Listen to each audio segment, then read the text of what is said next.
लिए मुझसे सिफारिश करें तो अल्लाह फरमाता है जब ये दोनों बातें जमा होंगी तो लवजदुल्लाह तव्वाबर रहीमा, तब तो तुम अपने परवरदिगार को तौबा कबूल करने वाला और मेहरबान।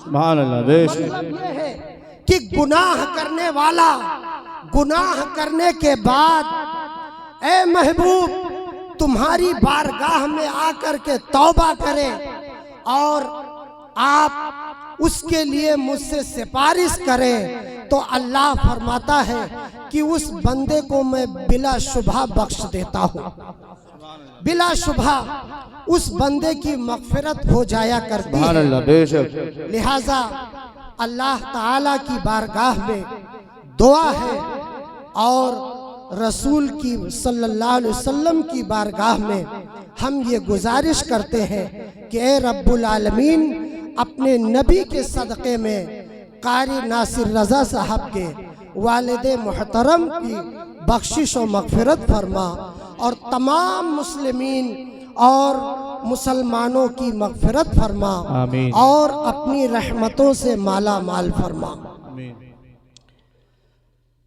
एक बुखारी शरीफ की एक हदीस याद आ रही है। हज़रत उर्वा इब्ने मसूद सक़फ़ी रिवायत करते हैं कि मैं हुदैबिया के मैदान में पहुंचा। ज़रा अंदाज़ा लगाओ कि हम लोग किस नबी का कलमा पढ़ते हैं। अल्लाह अकबर।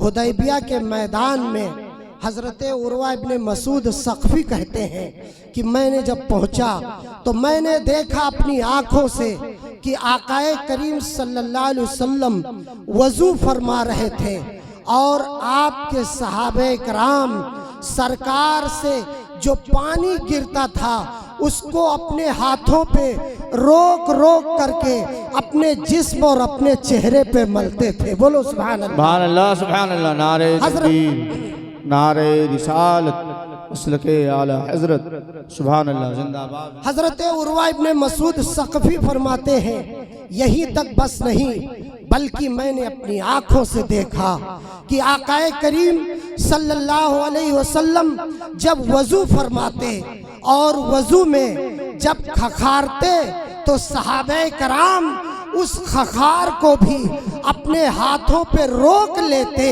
और उसको अपने जिस्म और अपने चेहरे पे मलते थे। अल्लाह अकबर। और जब सरकार किसी चीज़ का हुक्म देते तो हुक्म बजा लाने में एक दूसरे पर सबकत करते और अगर पानी तलब करते वज़ू के लिए तो सहाबे कराम इस कदर दौड़ते गोया कि आपस में तलवारें चल जाएंगी।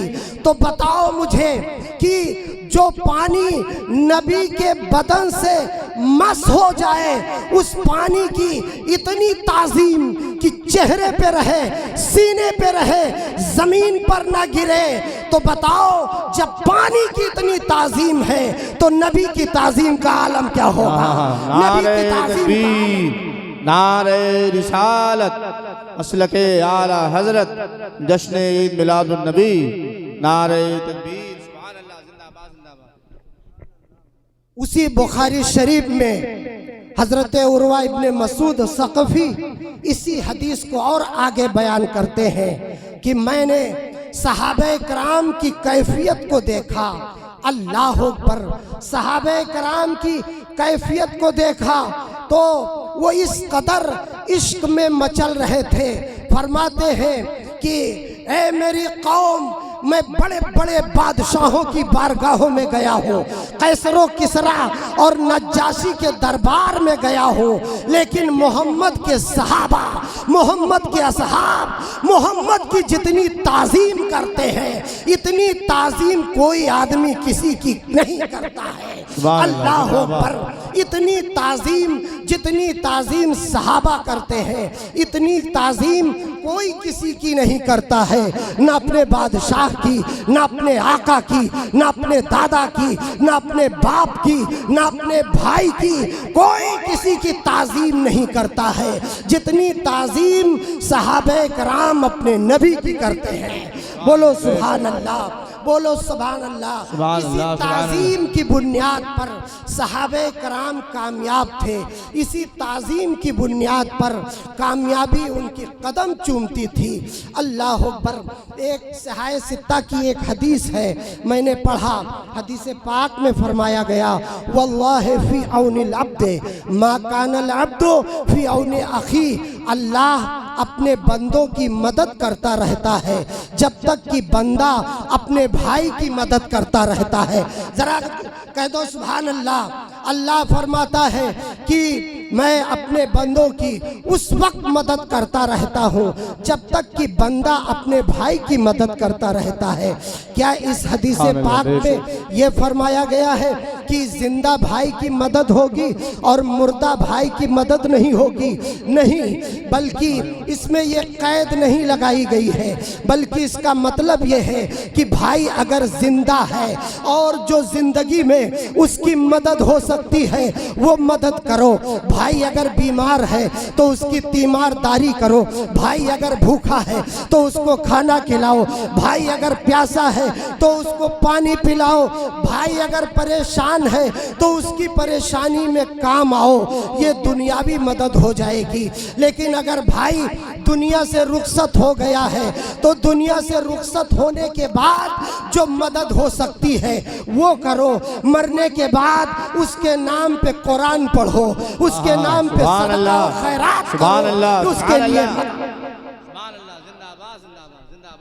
एक सहाबी रसूल सरकार की बारगाह में हाजिर हुए, अर्ज करते हैं, या रसूल अल्लाह सल्लल्लाहु अलैहि वसल्लम, मेरे माँ बाप इस दुनिया में नहीं हैं, उनके मेरे ऊपर क्या हुकूक हैं? मेरे आका फरमाते हैं, उठाओ बुखारी शरीफ में ये हदीस मौजूद है। मेरे आका फरमाते हैं, अपने वालिदैन की मदद करना चाहते हो तो सुनो, वस्सलातु अलैहिमा व इन्फाज़ु अहदिहिमा मिन बादिहिमा वसिलतुर रहमिल्लती ला तुसलो इल्ला बिहिमा व इकरामु सदीक़िहिमा।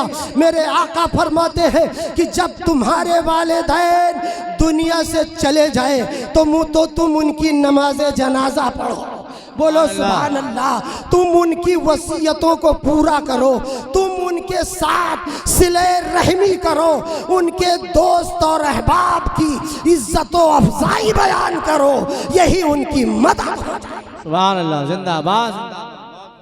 यही उनकी मदद हो जाएगी। आपके वालिदैन जो दोस्त और अहबाब छोड़ करके गए हैं, आप उनकी मदद करो, आप उनसे मोहब्बत करो, यही उनकी मदद हो जाएगी।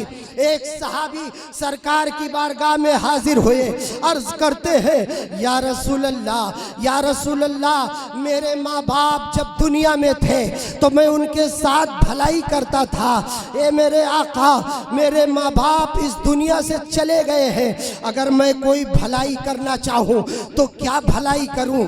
मदद करना चाहूँ तो क्या मदद करूँ? मेरे आका फरमाते हैं, तुम नमाज पढ़ते हो? सहाबी रसूल ने कहा हाँ। कहा, जब तुम अपनी नमाज पढ़ो तो कुछ नमाजें अपने माँ बाप के नाम पे भी पढ़ लिया करो, वो उनके लिए मदद हो जाए। बेशक, सुभान अल्लाह, जिंदाबाद। जब आप ज़कात देते हो तो कुछ ज़कात अपने माँ बाप के नाम पे दे दिया करो, यही उनकी मदद हो जाएगी। जब तुम सदका और खैरात किया करो तो कुछ अपने वालिदैन के नाम पे भी कर दिया करो, यही उनकी मदद हो जाएगी। अल्लाह अकबर। कहने वाला कहता है, ये कौन सी बात है? वहाँ भी बोलता है, हमें ये कौन सा फलसफा है? इबादत करें हम, फ़ायदा पहुँचे माँ बाप को, कुरान पढ़े हम, फ़ायदा पहुँचे माँ बाप को, ये फलसफा समझ में नहीं आता है। कोई अमल किसी को नहीं मिल सकता है, उसका अमल का सवाब सिर्फ उसी को मिलेगा। तो मैं आपको बताऊं कि आप दिन भर मजदूरी करो, मजदूरी करके आप पैसे को इकट्ठा करो, उस पैसे को ना आप खिलाओ, ना आप खाओ, ना किसी को खिलाओ, तो ना तुम्हें फायदा होगा ना किसी और को फायदा होगा। लेकिन अगर उसी पैसे को आप खुद इस्तेमाल करो, दूसरों को खिलाओ, तो तुम्हें भी फायदा होगा और दूसरों को भी फायदा। सुभान अल्लाह, बहुत खूब, सुभान अल्लाह, जिंदाबाद जिंदाबाद। आप खुद खिलाओ और दूसरों को भी खिलाओ, तो खुद भी आपका भी फायदा होगा, दूसरों को भी फायदा होगा। एक हदीस याद आ गई। हजरत अम्र बिन आस सहाबी रसूल सरकार की बारगाह में हाजिर है। अर्ज करते हैं, ए मेरे आका, मेरा बाप आस बिन वाइल पूरी जिंदगी मुखालिफत करता रहा। ए मेरे आका, आपकी हमेशा वो आपका दुश्मन बना रहा। मेरे वालिद ने आप पर कलमा नहीं पढ़ा, मुसलमान नहीं हुए, लेकिन या रसूल अल्लाह, हम लोग आप पर जान कुर्बान करते हैं। ए मेरे आका, एक सवाल जहन में उठता है। मेरे आका फरमाते हैं, कौन सा सवाल है?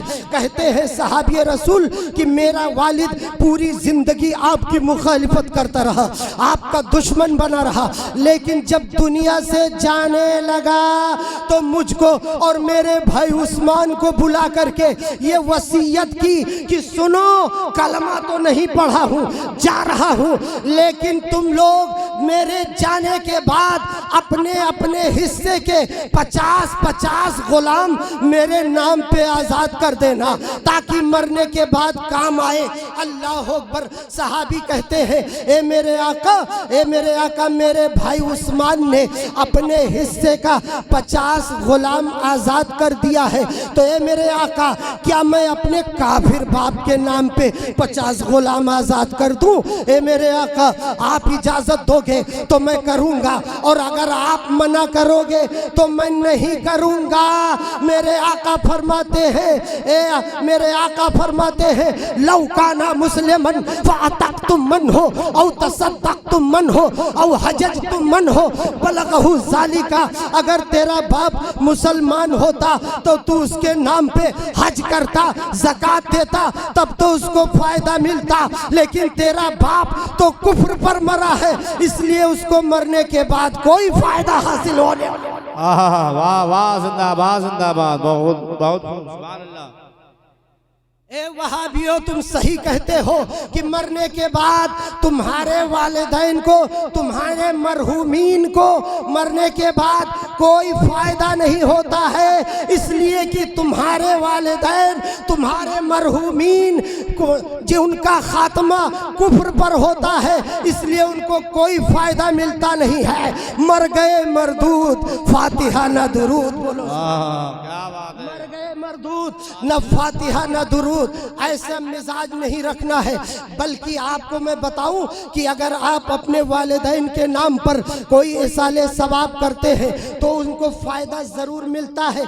आप कहोगे, ए खुर्शीद अहमद मिसबाही, जरा इसको और खोल करके समझाओ, तो मैं आपको एक हदीस के हवाले से ये साबित करूं। हजरत जाबिर इब्ने अब्दुल्लाह कहते हैं, अल्लाह अकबर, कि बकरीद के दिन मेरे आका सल्लल्लाहु अलैहि वसल्लम के साथ हम लोग ईदगाह तशरीफ ले गए, तो मैंने देखा कि सरकार ने खुतबा दिया, और जब सरकार खुतबे से फारिग हुए तो आपने कुर्बानी की, और उसके बाद एक मेंढा और मंगाया, उसकी कुर्बानी की, और कहा ये मेरी तरफ से है और ये मेरे उम्मत की तरफ से है। कह दो सुभान अल्लाह, सुभान अल्लाह, जिंदाबाद। मेरी तरफ से है और ये मेरे उम्मत की तरफ से है। ए सत्ती जोर के मुसलमानों, अब आप ये बताओ कि सरकार ने अपनी तरफ से कुर्बानी की तो सरकार की तो हो गई, लेकिन ये उम्मत की कैसे हो गई? उम्मत का ना पैसा लगा, उम्मत ने ना मेहनत की, उम्मत ने ना घास खिलाया, ना पानी पिलाया, लेकिन कैसे हो गई? नबी फरमाते हैं कि अगर उम्मत की तरफ से करो तो कुर्बानी हो जाती है, हो जाती है, और जो नबी फरमा दे वही कानून इलाही हुआ करता है। लिहाजा अगर तुम अपने बाप की तरफ से कुर्बानी करो, अपने माँ की तरफ से करो, अपने भाई की तरफ से करो, अपने बहन की तरफ से करो, तो कुर्बानी हो जाती है। अल्लाह अकबर। मेरे आका सल्लल्लाहु अलैहि वसल्लम दर्स दे रहे हैं, ए लोगों, जब तुम कब्रिस्तान जाया करो तो कहा करो, अस्सलामु अलैकुम, अस्सलामु अलैकुम या अहलल कुबूर यगफिरुल्लाहु लना व लकुम। और एक हदीस पाक में एक जगह और फरमाया गया कि जब तुम कब्रिस्तान जाया करो तो कहा करो अस्सलामु अलैकुम दारा कौमिन मोमिनीन। एक कब्र वालों तुमको सलाम हो, एक कब्र वालों तुमको सलाम हो। नबी दर्श देते हैं कि कब्रिस्तान में जब सलाम किया करो तो मुर्दा समझ के ना किया करो बल्कि जिंदा समझ के किया। वाह वाह वाह वाह, सुभान अल्लाह, जिंदाबाद। समझ के किया करो। अल्लाह अकबर। आखिरी जुमला देता हूँ, जिस नबी का कलमा पढ़ते हैं हम लोग, मेरे आका फरमाते हैं अल्लाह ताला ने मुझसे खुद फरमाया ए महबूब कब्रिस्तान चले जाओ और अपने वालिदैन के चेहरे की जियारत कराओ। कह दो सुभान अल्लाह सुभान अल्लाह। मेरे आका सल्लल्लाहु अलैहि वसल्लम फरमाते हैं कि मैं कब्रिस्तान गया और कब्र में मैं दाखिल हुआ, अपने वालिदैन को जिंदा किया, कलमा पढ़ाया, अपना उम्मती बनाया। अब सती जोर का मुसलमान खड़ा हो सकता है, अल्लाह अकबर। कोई मुसलमान ये कह सकता है कि मेरे आका के माँ बाप कलमा गो थे तो फिर उनको कलमा पढ़ाने की क्या जरूरत थी। तो मेरे आका अपने वालिदैन को कलमा पढ़ा करके उनको सहाबा का मकाम देना चाहते हैं, सहाबी का दर्जा देना चाहते हैं। आला हजरत फरमाते हैं, आला हजरत फरमाते हैं कि लहद में इश्क रुख शह का ताग लेके चले नारे रिसालत अहले सुन्नत हजरत अल्लामा ज़ाहिरुल क़ादरी साहब क़िबला, हजरत अल्लामा नसीमुल क़ादरी साहब क़िबला, नारे तकबीर, नारे रिसालत,